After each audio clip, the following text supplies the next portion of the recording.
Okay, it's dog food making day, and I need plenty of coffee right there. It's black, but it's in there to get me going for that guy right there, so we can do a whole lot of hiking like that.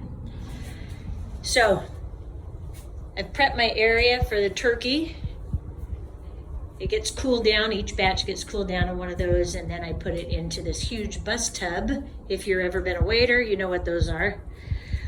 And then I've made 5 small bags of quinoa, which is 2.5 cups dry in each little bag. So there's 5 of those in there. I froze that because I try to make that ahead of time so it doesn't take me 10 hours to get this job done. Only 4 or 5. I know it seems like a lot, but I love her, and I'm sure you love your dog too. So there's the quinoa. The turkey will go in here once it's cooked. There's my sustenance right there. And here is the 16 pounds of turkey that I will be cooking this morning. And while that cooks, I actually do my prep, my vegetable prep, and it will be going in there. So hopefully I'll have a photo of that or a little clip of that so you can see the done version, because right now all that veg is in there. So nothing frozen goes in here. This is all fresh veg, spinach, cucumber, bell pepper, blah, blah, blah. Anyway, I'll take photos later. But until that segment, so here is the start of our veg there. I'm gonna chop those Brussels sprouts up. This is a whole thing squished down, not frozen though. Don't freeze it because it makes it weird and wet and icky before you prep it. So this is a whole big tub that's kind of the size of that you would get from Sam's Club, maybe Costco even. That's a little extra, but that's baby spinach.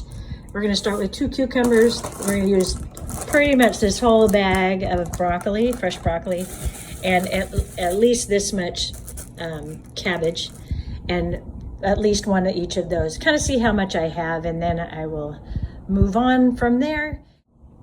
The coconut oil is what I add to the turkey that is cooking right here. I have 16 pounds of that. I only do 2 pounds at a time. Just seems much easier to cook and prep for my process. Alrighty, so there's the veg part.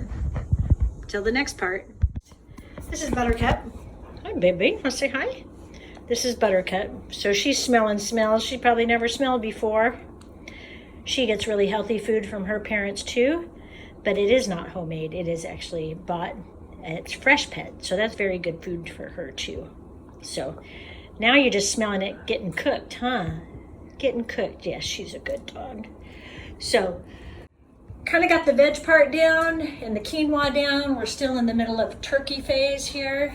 I don't know if you can see the steam coming off of that, but here's our veg. I've mixed that all up. It's filled a smaller bus tub, and then here's all that quinoa. And as I mix, I don't know if I use all that or not. I'll determine as once I get the mixing going. And then here is the big tub that everything will go in, and sometimes I gotta split it up because it's a little bit too much, more than this tub can handle. And there's some turmeric on there if you're looking at what the orangey stuff is. So we've got turmeric, and I have 2, 4, 6. I have 6 more pounds to cook. I've got 2 pounds going away in there. Huh, there's some steam. Woo-hoo-hoo. So I'm about to start the mixing process, and the best mixer I've got is this. So there's my veg, the quinoa, and this. I'm gonna add a scoop of each and just combine it until my bucket gets full. And you're a good girl too, Buttercup. So, and then I take it over here. I don't know if I get to that point to show you in a video. There's my scale right there. I don't have an electric scale, and my kitchen's not huge, you know, so I weigh it out, and then I sort it out after I've cleaned one of these gray buckets out, and I put it in there and store it in the freezer. So as I get toward the end of my mixing situation here, and this is kind of how I started a little bit, is I actually make myself a salad, And so what I did is I just had this in my fridge for me, it lasts me maybe a week or less. And then I put a little quinoa on the side. I don't eat much of that on my own, but I had a little bit extra, and so it double duty. Her food, yeah, it takes up the whole table over there. My food. Clean up crew before I really wash the dishes. This helps a lot, and they love it.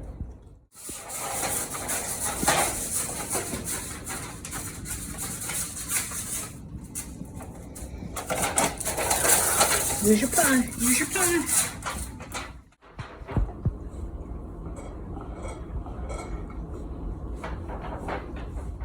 Well, I'd love to say I'm done.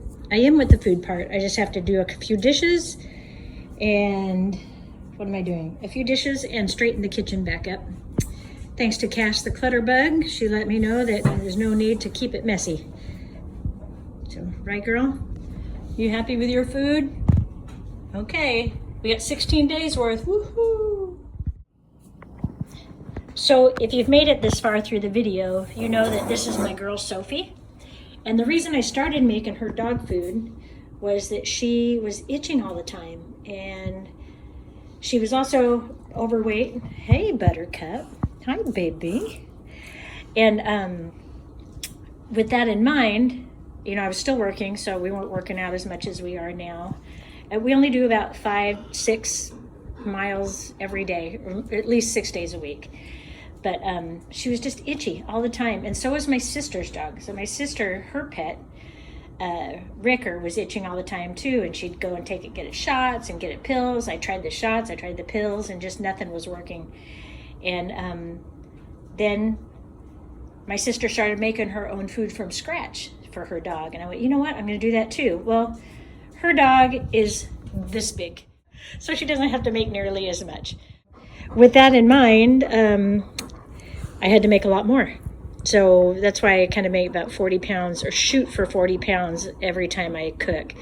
And it lasts me from anywhere from 12 to 14 days if I'm lucky. So anyway, so that is why I've started, and she's much better. She doesn't itch, and her coat is shiny, and she is no longer 83 pounds. She is 64 pounds. So we're doing really good with her weight. That's a lot of weight to lose for a dog. So anyway, thanks for watching the whole thing.